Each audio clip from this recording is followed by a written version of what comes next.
We saw how these ambiguities arising in the shape from shading problem can be partially addressed, at least using strong smoothness assumptions. Now, in this unit, we're going to see that these ambiguities can also be addressed using simply more observations, and that's called the photometric stereo problem.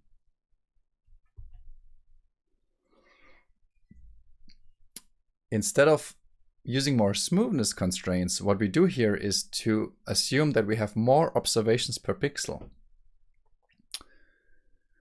Instead of taking just one image, we take k images of the object, at least 3 images, and we make sure that these images are all captured from the same viewpoint, for example using a tripod and a static object, but with a different known point light source each. Here's an example. Here we have taken 4 images from the same camera viewpoint, but each time with a different location of the light source. And from this, with at least 3 images, we can recover now the surface normal, and in fact also the albedo, uniquely, even if we just consider a single pixel.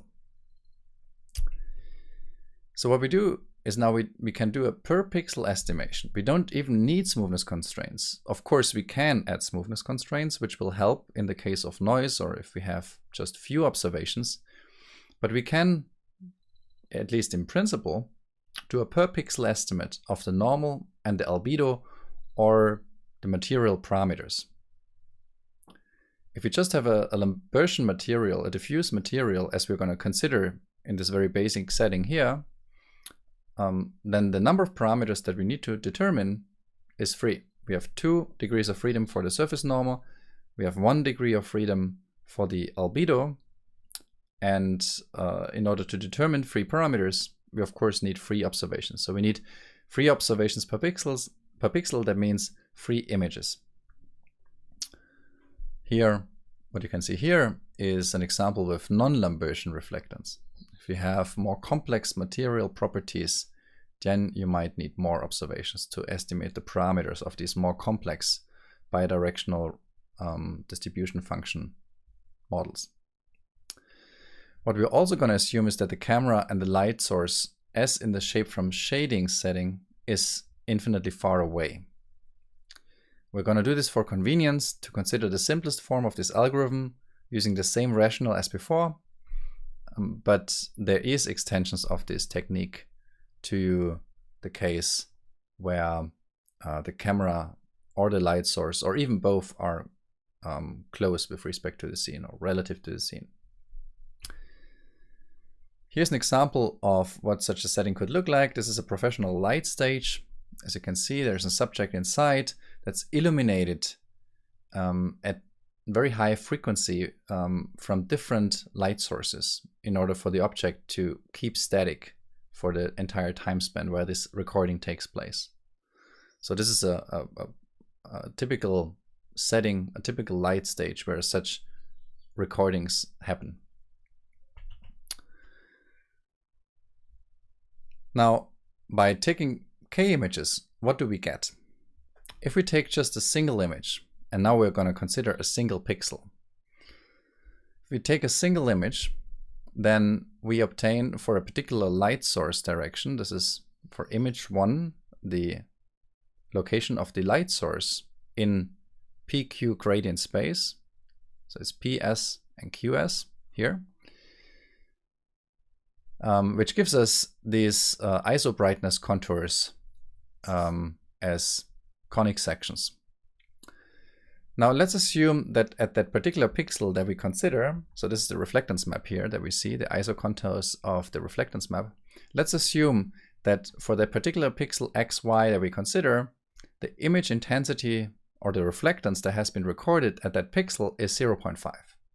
And let's assume that this is the ISO surface, the ISO brightness contour that corresponds to 0.5. Then we know that the normal in PQ representation must lie on that curve. Right? Now we can do the same thing for a second image. This is the second image from the same viewpoint, but with a different light source location. PS, QS2 are different from PS, QS1. And therefore, the ISO contours are also different. And let's assume that for this particular image at the same pixel as before, the same pixel that we consider here, XY, the intensity 0.3 has been recorded that corresponds to this particular ISO surface that's shown in thick red here. Because we know that the normal must lie on both of these curves, we know that the normal can be either located here or here. And now if we take a third measurement, let's assume the light source is here, and at the pixel X and Y, we observe intensity 0.5 that corresponds to this ISO contour. Then we have uniquely now determined the location of the normal. This is a graphical illustration of how the process works and how we narrow down the two-dimensional search space to a single location where we have now identified at that particular pixel XY the normal that's represented here as PQ gradient of the depth map. So this was a visual illustration. Let's now make it more formal, and let's use some math for doing that. Again, as we mentioned in the beginning, we're going to assume Lambertian reflectance, and we're going to assume L in equal to 1 to simplify matters. Then the image intensity, or the reflected light, is simply given by I equal to rho times n times s, or s transpose n, which is the same because these two are scalars. So we have this expression I, which is the image intensity, equals to rho s transpose n. And what we're going to do now is we're going to estimate both rho and n. And we're not going to use the gradient space representation here, because in this general normal form, we can actually utilize the fact that the normal is unnormalized to capture the albedo rho as the magnitude of the normal. So given 3 observations, we have the same view direction, but we have 3 different light sources, which give rise to 3 different intensities that we observe in these 3 images at that particular pixel corresponding to a particular surface point P. So the same V but different S, we can express this in matrix form as follows. So we have I1 S1 transpose rho n. This is this expression here for the first image. Then we have the second intensity, this is a scalar, I2, equals S2 transpose, this is the normalized light source direction, which we assume to be known here, times rho n, and then we have the same for I3. Now if we denote this vector here as the vector I, and this matrix here as the matrix S, and if we denote rho and n as n tilde, the solution is simply given by the following. We can take this matrix S to the other side by inverting it, so we have n tilde being equivalent to S to the power of -1 times I. So we multiply that vector I with S inverse. And because we know that the normal it must be a unit vector, we can then take rho as the length of that and that unnormalized unit vector, or that unnormalized normal n tilde, and then the unit normal is given simply by n tilde over rho. So it's a very simple algorithm that we can apply and implement in parallel at every pixel that gives us, with just 3 observations, 3 images, at every pixel the normal direction as well as the albedo. This is all nice, but when does photometric stereo not work? When does even this simple setting not work? Well, we have seen that we have to invert S, right? And of course, this doesn't work if this matrix S here is rank deficient. If it doesn't have full rank, we can't invert it. Or in other words, if there is a linear dependency between S3, S2, and S1. For example, if S3 equals alpha S1 plus beta S2, or in other words, if all the three light sources, S1, S2, and S3, and the origin, P, lie on the same 3D plane, as indicated here, then the linear system becomes rank deficient, and thus there exists no unique solution. So we have to ensure that when we illuminate this scene, that the lights are not all in the same plane. And of course, there's additional challenges. The intensities that we observe might be noisy. The material might not truly be Lambertian, or the camera might not be truly orthographic. And we might want to add more constraints, such as smoothness constraints, or relax some of these assumptions to tackle these challenges. Of course, better results can always be obtained using more lights, even for this simple setting here with the Lambertian, the diffuse material, because we can simply average out, for example, measurement noise. So if we have this should actually be n here. If we have n observations and n light sources, we can stack that all together, and then the least square solution is simply given by multiplying the pseudo-inverse with I instead of the inverse of S. And this gives us n tilde, and that albedo and the normal, the unit normal, can then be obtained as before. What does this look like? Here's an example for a Lambertian Buddha statue. And we can, what we do here is we first compute the surface normals and the albedo. This is illustrated here. Here we have the surface normals. Here we have the albedo. You can see that this statue is not uniformly colored everywhere, but there's brighter parts that nicely show up in the albedo, but then there's also issues with shadow that show up in the albedo map.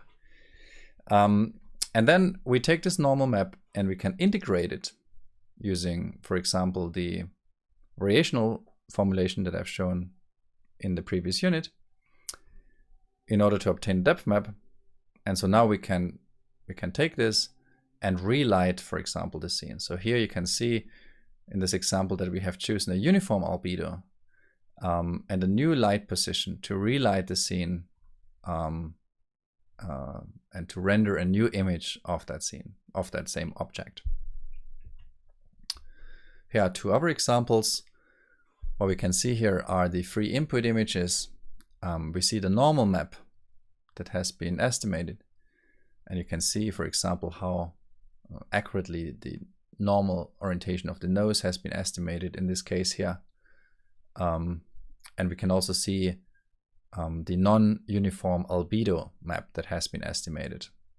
For color images, we can simply apply the photometric stereo formulas to each channel separately to obtain the color albedo. And we can take the average for the normals, for example.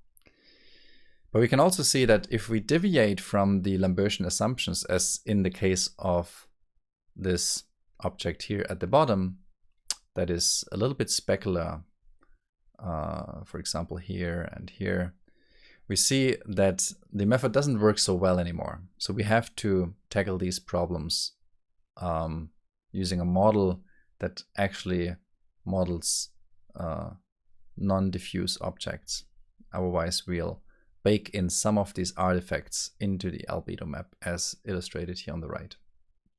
And of course, that will also impact negatively the estimate of the normal map or the geometry. Here's the integrated surface that has been obtained in the case of the mask from this previous slide here. So this is the reconstruction that corresponds to this normal map. As you can see, from these 3 images, a very detailed reconstruction has been obtained. We can take this photometric stereo algorithm and also apply it outdoors. The sun is a perfect point light source that is almost infinitely far away, so we can utilize it to capture the geometry of a scene by observing a scene at many different days and times of day over the course of a year. For example, using a webcam, as has been done in this paper here by Ackermann et al., Photometric Stereo for Outdoor Webcams at CVPR 2012. In this case, this object has been reconstructed, has been observed by this web camera here, and has been reconstructed in terms of its normal maps, as shown here at the bottom. One problem with photometric stereo is also that the light source is assumed to be known, which, even if it's a point light source, is often not the case. So often you have to also determine the actual position of the light source. And this is also a topic under investigation, under current research. Here's an example of an algorithm. This is a deep network. Now, there's of course also deep models that try to do photometric stereo by inputting a stack of images and masks, and in a supervised fashion using a lot of synthetic rendered data, train a model that is able to predict the normal map. And in this case, the model explicitly integrates a light estimation model, and from the light sources and the images, then the normal map is inferred. You can also go one step further and try to disentangle post geometry and more complex, spatially varying BRDFs. And this has been attempted here with a little bit more complicated sensor. That's a project from our group, where we have a sensor that has these light sources mounted that can be alternatingly illuminated. And the challenge about this is that we didn't assume the sensor to be static on a tripod, but that the sensor also moves. So we have to also infer not only the position of the light sources, but also the pose of the camera. To support this setting, there's a little depth sensor here integrated that gives a rough initialization for the depth that we can then start working with. And here's an example of the reconstruction. Here are some input observations. You can see there's areas that are more diffuse, but there's areas that are also very specular on this object. And we can see the resulting geometry, appearance, the normal map, and also the decomposition into the diffuse and the specular materials here on the right. And then we can take this and render the object from novel viewpoints and also under novel illumination conditions. Here's a little example of this.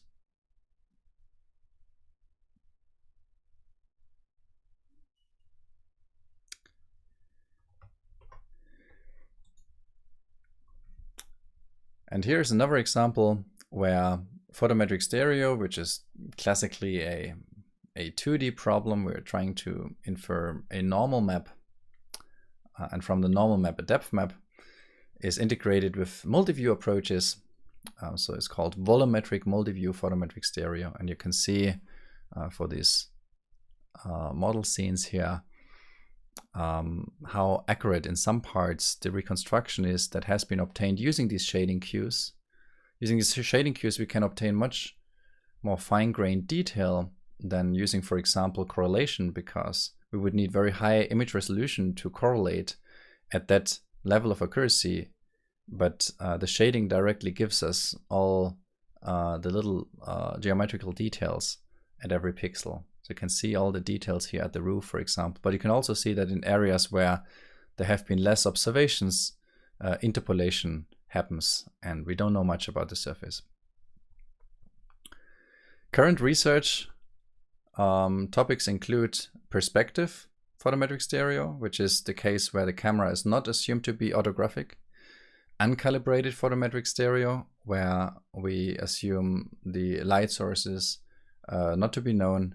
as well as deep models, which we've just seen, or volumetric models, and mobile setups. And in particular also tackling problems such as shadow estimation and the estimation of non-Lambertian materials, where more parameters have to be used, and so therefore also a larger number of images or stronger smoothness constraints need to be incorporated to make this tractable.